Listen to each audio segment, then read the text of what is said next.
we keep seeing that yearly, and I think our government needs to react to this. Yeah, it is time for our government to really react to it. But let me read it. Gunman kills Nigerian in South Africa. A Nigerian national, Mr. Ozumba Tochukwu Lawrence, has been shot dead by yet-to-be identified assailants in South Africa.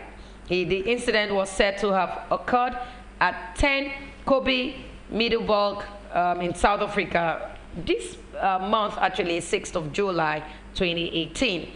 The Nigerian Consulate General in Johannesburg said the motive behind the killing is unknown, it added. And that's a statement. On being told about the guest, he came out to meet him, and the man opened fire on him and shot him 6 times, resulting in his death before he reached hospital. It is yet to be established the reason behind that said incident, and one begins to wonder, why is South Africa that loose? What has Nigerians done to them? Why do they just dislike Nigerians? I want to say here that the South Africans must realize that there's a strong relationship between us and them, and they must also realize that wherever they are today, we played a major role and a part to their developments today, and they should realize that Nigerians and South Africans are one. So killing Nigerians is highly unacceptable.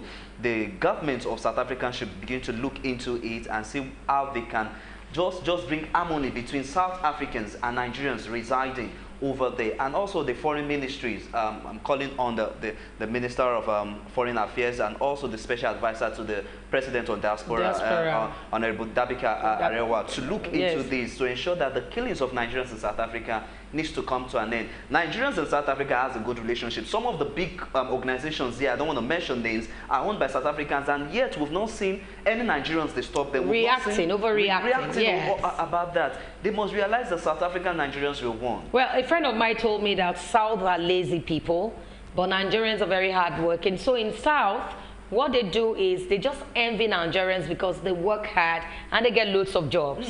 And Nigerians are not really suffering in South because they are hardworking. But the South Africans are not, they are lazy people.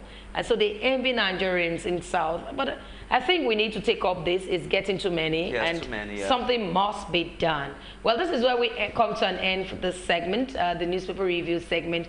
We will go on this break. We'll be right back.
Welcome back. Well, during my introduction, we talked about the topic this morning, dismissal of the Senate President's case. This has started for a long time.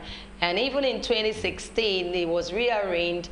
We saw in 2018, in February, that case started where he had to go to court as well. Well, this morning we want to look at these issues, looking at the judiciary and looking at the outcome of the Senate President's case. Well, today in the studios we have additional Adedikbe. Yeah, he's a National Welfare Secretary, MBA, a legal practitioner. Good morning to you. Good morning. Good to have you, sir. Good morning, my brother. Good to have you. Looking at this case, the issues, last week, yes, the outcome of the case where Saraki has been declared, you know, not guilty in all of this all of these count charges, 18 count charges, and he's been declared not guilty. What's your take? Yeah, it's interesting. Let me start from the response of Mr. President. I mean, the President of Nigeria, to that, who said that the decision of Supreme Court shows that the courts, the judiciary is working. So even though that is pregnant with meaning, but I really want to say that, as we know, Supreme Court is the apex court in Nigeria, and whatever judgment they give is final. No appeal can lie to any further courts in Nigeria or elsewhere. So the judgment of Supreme Court brings to final close that case involving the Senate President. And we cannot in any way question the rationale behind the judgment. We cannot in any way sensationalize I mean, that matter in the recent time, and having gone through a series of courts, tribunal to Court of Appeal, back to tribunal, again to Court of Appeal, now Supreme Court, and Supreme Court are now giving judgment and say Saraki is discharged and acquitted. And that means that he is now free from all charges, you know, brought against him by the government.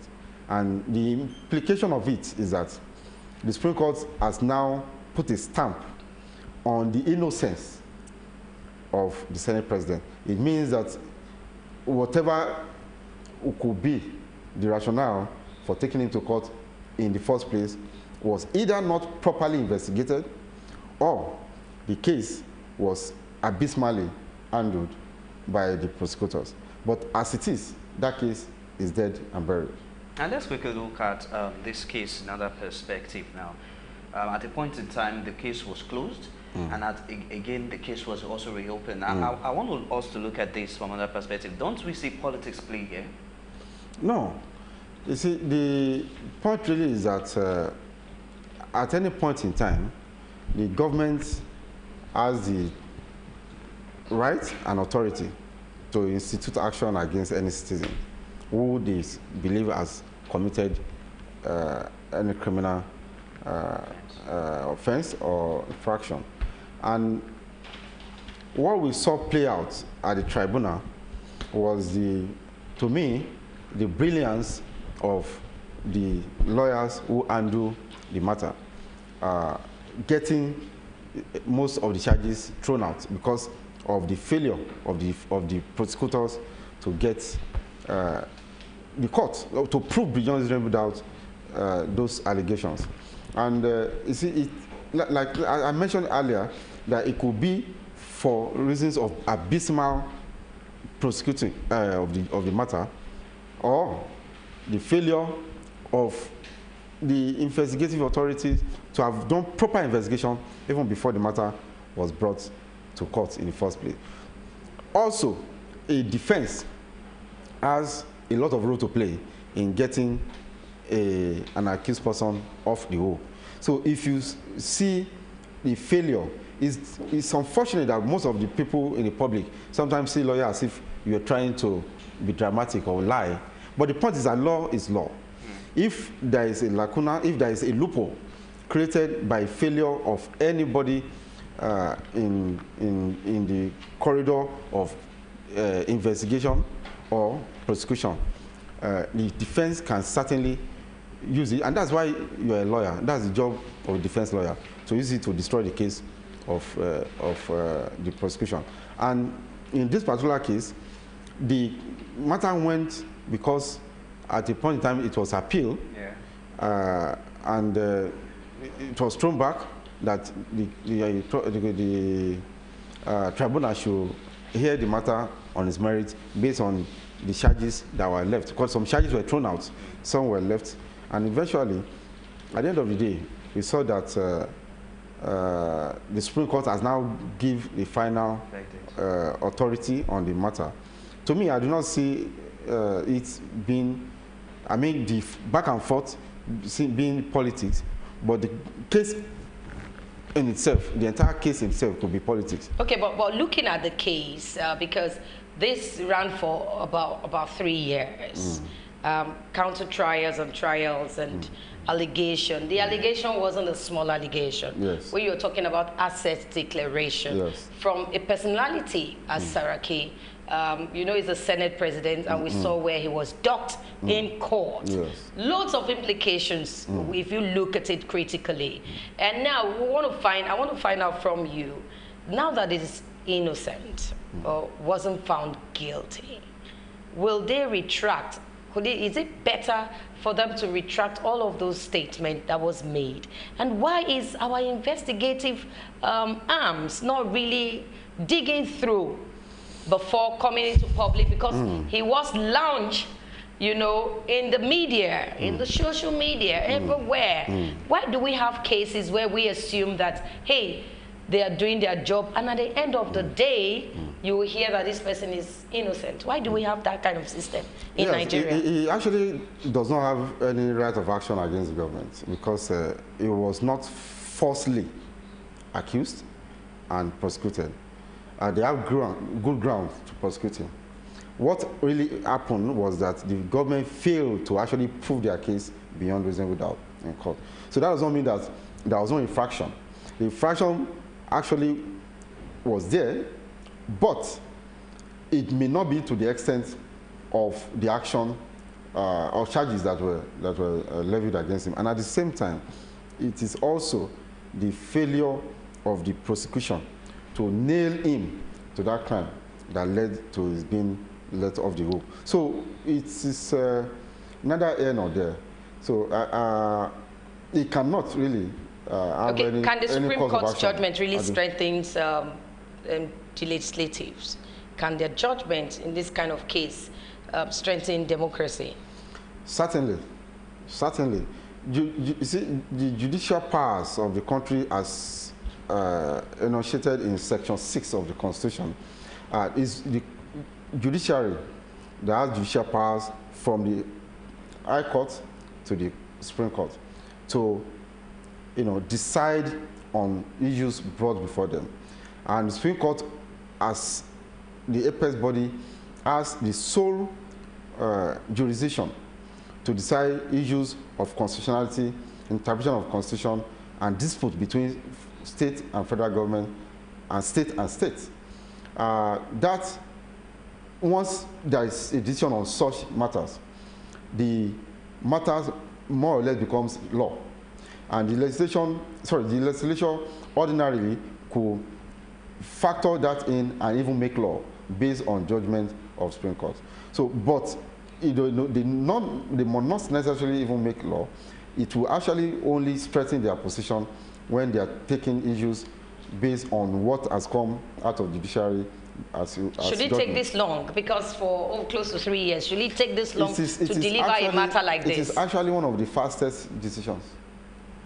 What we have seen in Saraki case is one of the fastest decisions of courts in Nigeria. Other cases could have been there for the next 20 years. Why must we have it that way? See, the point really is that we have a situation where judiciary is still how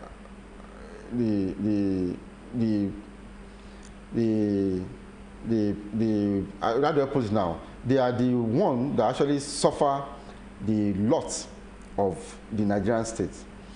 The entire system is rotting, And when there are problems, they push it to the judiciary. And judiciary that will solve the problem, number one, is not properly regulated in terms of funding and in terms of infrastructure. So you cannot have a system, a judicial system, where judges write by hand everything that is said in courts, and a situation where you have witnesses being, most of the time, because of our corrupt system, our witnesses are usually, most of the time, you get them one way or the other indoctrinated, and you listen a matter that would have taken just 6 months to conclude. You have a situation where a witness will be in court today, something will happen, we may not be able to go on. Or the witness will not even be in court at all, for reasons of somebody having done something somewhere. So those things are factors that affect the speed of dispensation of justice. If matters do not go on within the realms of the expectation of anticipation of the law and rules, certainly it will be dragged. And once it is dragged, the lifespan of that matter in court becomes extended. And at the end of the day, it is the entire system that suffers for it. But if you have a justice system where court proceedings are recorded without judges having to be writing anything, because most of the time what you see in courts that the court will be asking questions, the lawyers will be asking questions, and the judges and the lawyers, all of them will be writing down the answers. And at the end of the day, you cannot finish what you should have finished within 30 minutes or 1 hour. You spend 6 hours or even several days finishing it. So at the end of the day, it elongates the lifespan of proceedings in court. Okay, Barrister, let's quickly look at the implication of this dismissal of the Senate President case as regards our judiciary system related to a democracy. What are really the implications in it? You see, there are two ways to it. There is the good implication, there is the bad implication. The good implication is that, like the President said, judiciary is working. And we are seeing judiciary bringing out decision, especially because of the status of the Senate President. A decision has been given effectively, and we are bound by that decision. However, there's also the negative side of it, that somebody has been alleged of having committed a monstrous crime by way of having doctored his, assets declaration and all that, and as we eventually failed to actually nail him to that crime, criminal allegation, and it gives impression to some other persons who certainly are not the fans of the Senate President that there is, a collapse of justice in Nigeria. And that ordinarily is also not a good impression on the system, on the nation.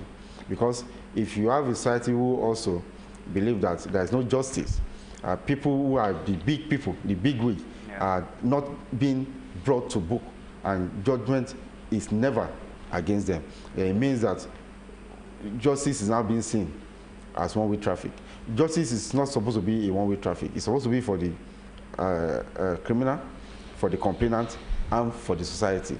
So from all angles, everybody must see that justice has been done. But in this case, the society, maybe some segments of society may say that justice has been done, but I believe the majority will say that justice has not been done. Okay, but a lot of people have said that this particular case, Blessed talked about being political, and I'm going back to that. And this particular case is because there's a fraction in the party right now, and not to continue or not to allow him leave the party, this was given, and that's why the case was scratched out in court. I actually will totally disagree with that. I will not in any way encourage anything that gives impression that the Supreme Court is being teleguided, because we have the men of integrity and honor in the Supreme Court. And if you have gotten to that level, it is difficult for anybody to control you. That's the truth, because nobody can take away, except you, as a justice of Supreme Court, also believe that you have something, you have skeleton in your cupboard. Otherwise, you have no reason to fear anybody. Okay, looking at the Supreme Court, looking at the Supreme Court now, yes. looking at the Supreme Court, if you say they cannot be this judgment, if you say they cannot be teleguided, you know, but we had cases of El Zanzaki that they've already given a go, and he's still in detention. What is happening in that case? I'm not aware that the Supreme Court gave judgments on El Zanzaki. But bail. But no, bail was at the Federal High Court. At Federal High Court, yes. And I think the matter is presently at Court of Appeal also. Yes. And basically, it is actually a responsibility on the part of government for any court whatsoever to give judgment and you fail to obey the law, to obey the judgment. Once a court gives verdict, it is expected of government to comply with that judgment and directive.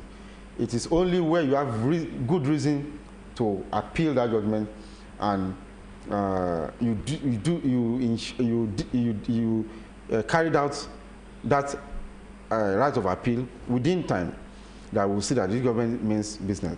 But if you have not appealed the judgment and you refuse to comply with the lower court judgment, then it is irresponsible. But I think that lawyers like you should have, you know, protested that this is a judiciary case. If you fault judgment like this, that means no respect for law in Nigeria. Yes, it is actually the position of NBA that government must respect judgments of court and comply with judgments of court.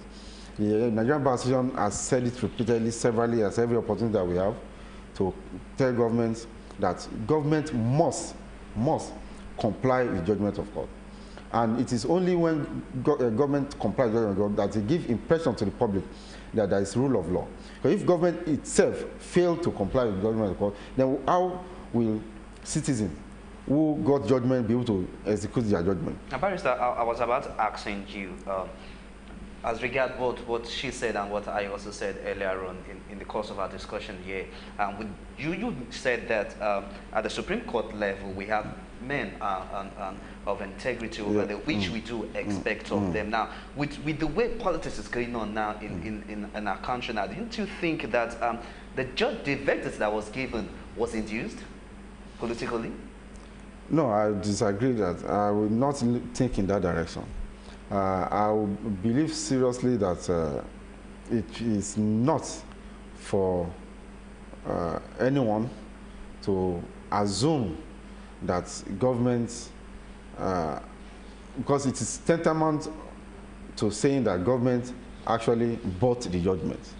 And the truth of the matter really is that, or you could also say Saraki bought the judgment because it's in favor of Saraki. But the point is, it is based on the fact before the court that the court gives its judgment.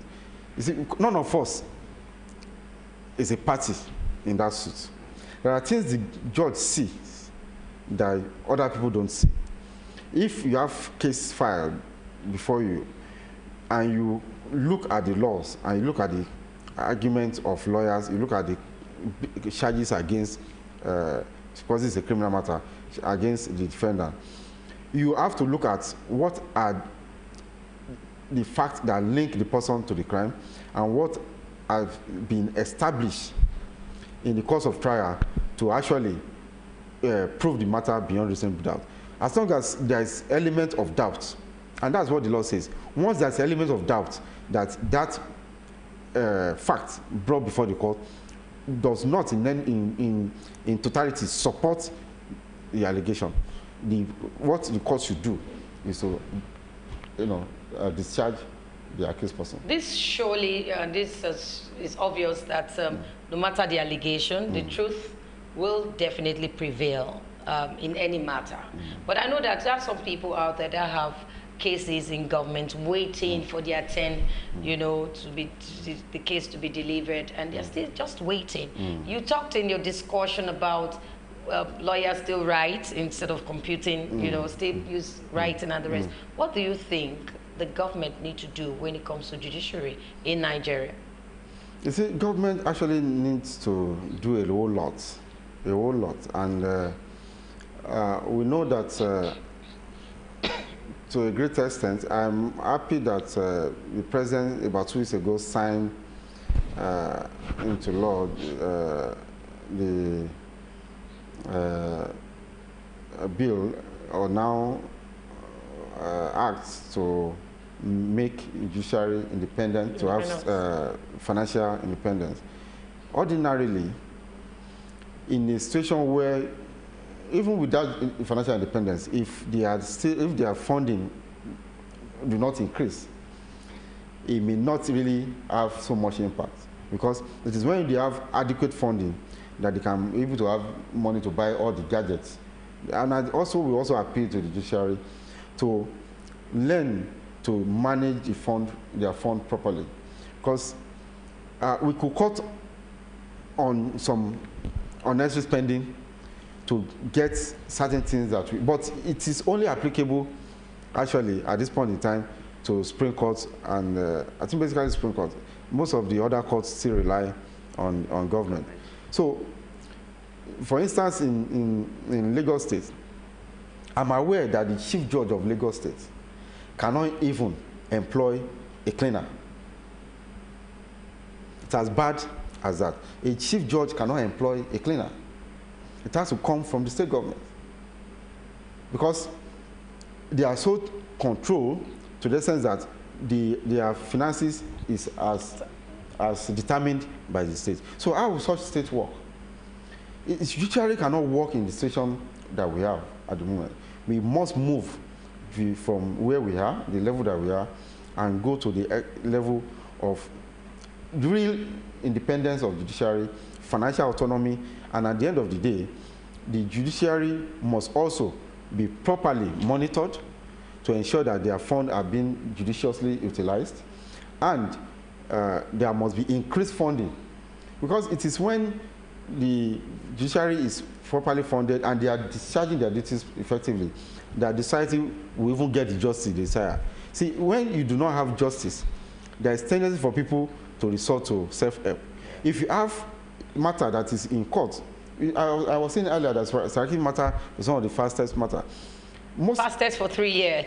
Most of the matter that Supreme Court are giving decision today are matter that have been in court for like 10 years. So how can you trust the court? So if I can assure you that there is no civil case that the judgment on it was given in the last 1 week by Supreme Court that started earlier than 5 years ago. Now, Barrister, you said not quite long that the Saraki case is the shortest, as we've seen so far in our judicial system. Now, I'd like to ask, why is it that we keep having prolonged cases in court, and what can be done to tame that as regards putting our judicial system in order? Okay, there are certain things that, apart from the deficiencies within the judiciary, there is also contributory factor on the part of we, the lawyers. And to a great extent, we have Additional Criminal Justice Act, which tends to regulate that to some extent. But unfortunately, we still see lawyers who will still go ahead and appeal against what they ought not to appeal against. You see, when you are prosecuting the matter, it's not just about criminal matter. A court gives a ruling against you, and what you do is to just appeal against that ruling. So while appealing that ruling, you file stay of proceedings on the substantive suit itself. So in the course of the stay of proceedings, you are processing or prosecuting the appeal on a particular ruling, not the substantive case itself. So if you go through that up to Supreme Court, the substantive case is still at the trial court. So whatever decision of the Supreme Court may be, you are still coming back to start the trial itself of the substantive matter. Okay, if they tell you so that ordinarily is being addressed in criminal matters by the new rule now saying that you cannot stay an action, that the matter will continue concurrently. So if you have reason to appeal any ruling, it does not in any way stop the proceedings continuing at the trial court. But like I said, we still have situations where you still see some lawyers trying to frustrate that what was meant to be to fast-track criminal trial by going and filing unnecessary application. If they tell you to score the judiciary in Nigeria right now, in the last, say, 4 years, what would be your reply? We'll come back to you. We'll go on this break now, and we'll be right back. We'll come back to you for you to give that answer. Score the judiciary right now in the last, say, 4 years. What would you say? But let's go on this break. We'll be right back.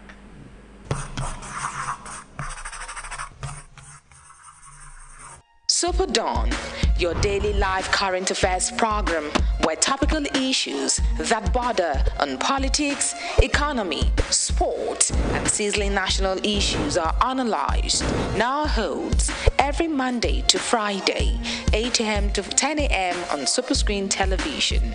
Let your voice be heard. Join us.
Welcome back. We still have Barrister Additional here. Barrister, I asked the question before we went on our break, and I wanted you to take it now.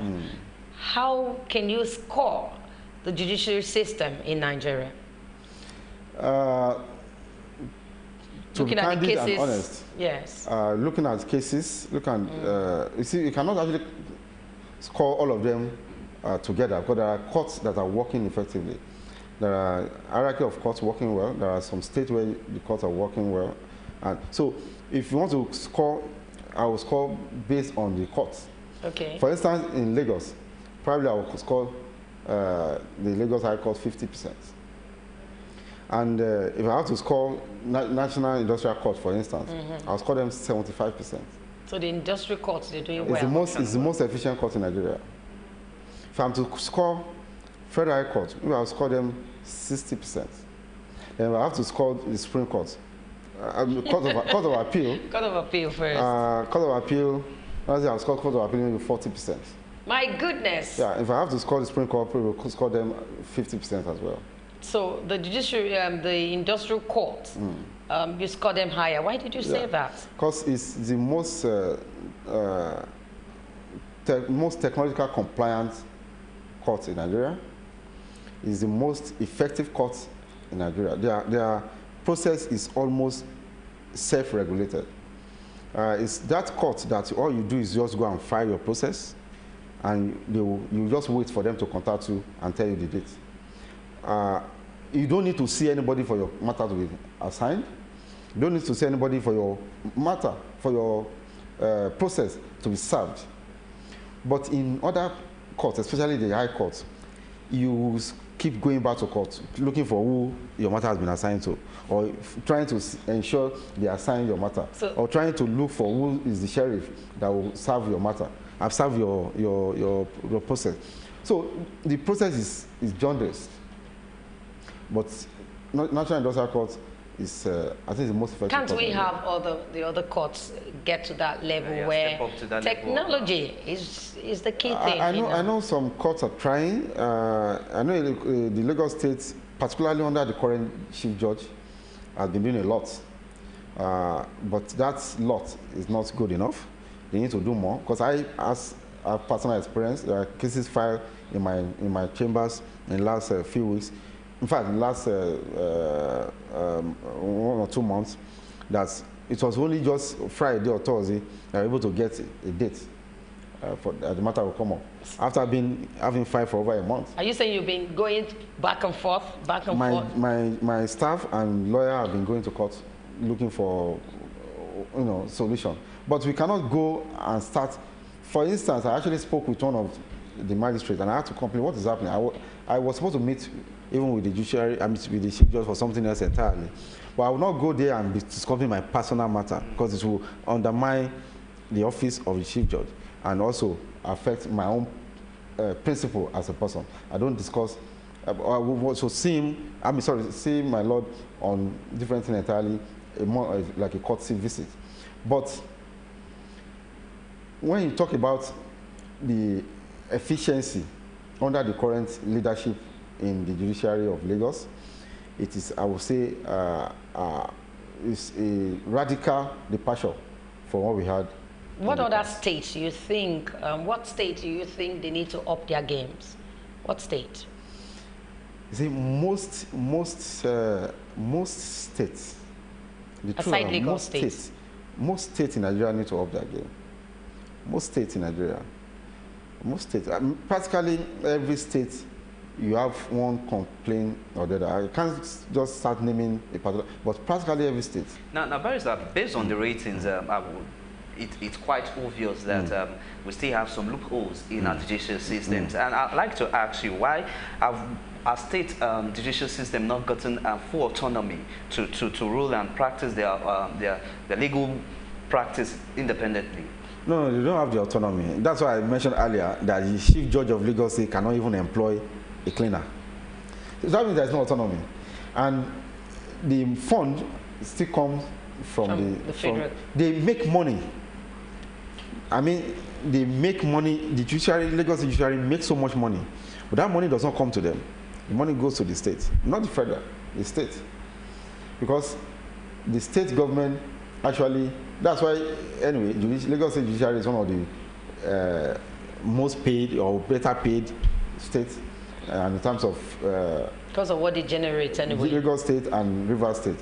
I think the governors, not the present governors anyway, they started long ago. I think under the administration of Ashwaju Ahmed Bola Tinubu, that was the time they have special package for state judges. And every government, of course, since that time, they've sustained it. And I know in Rivers State, the governor has also taken the welfare of judges and judicial officers very seriously. So one way or the other, it also affects their service delivery. But if the funding of the judiciary itself is not adequate, they can only do little. Because if they still have to be writing what to say in court by hand, they can achieve little. We must wrap up this edition of the program. Finally, what advice do you think? What advice? You've been talking and you've been advising in the course of your discussion. What do you think the federal government need to do concerning the judiciary? Way forward now. The federal government must actually see the need to increase funding for the judiciary. They must also try as much as possible to institute process that will encourage proper training and proper training of judicial officers, at the same time technological. Okay, I will come back to the. Let us take this call before we wrap up. Hello, Theophilus. Good morning to you. Yeah, good morning. Good morning. Go ahead.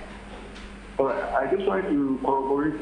I joined the program when he was calling the court, the facilities to them and the rest. I wanted to further corroborate what you were saying. I'm a good person. Okay, last year, because I clarified the matter in February, the matter was not assigned to us. You know what I'm saying? Which is really, I mean, it's very, very barbaric and backward. I was highly disappointed. Yes, so, I mean, it's strange. Now, yeah, true. Now, the National Industrial is the best.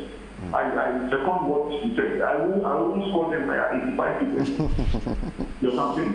The Federal High Court is supposed to be good as well, but you see, there's I mean to say some they expect you to grease their hands.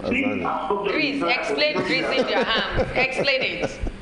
No, I can't. I will say it further than that, so that you guys don't go me. Go ahead.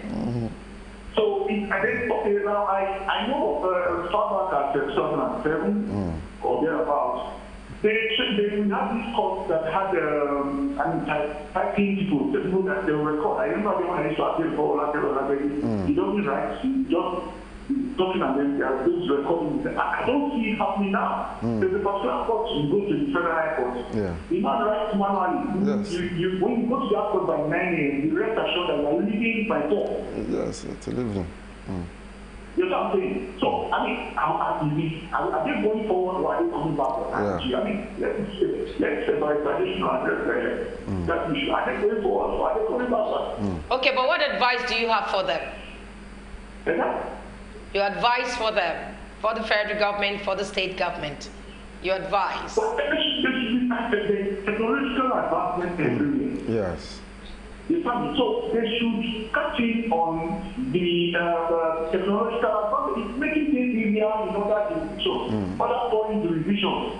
For example, this whole thing about service, email service, WhatsApp service is accepted in India. Ordinary India, yes. Okay, we need to wrap it up.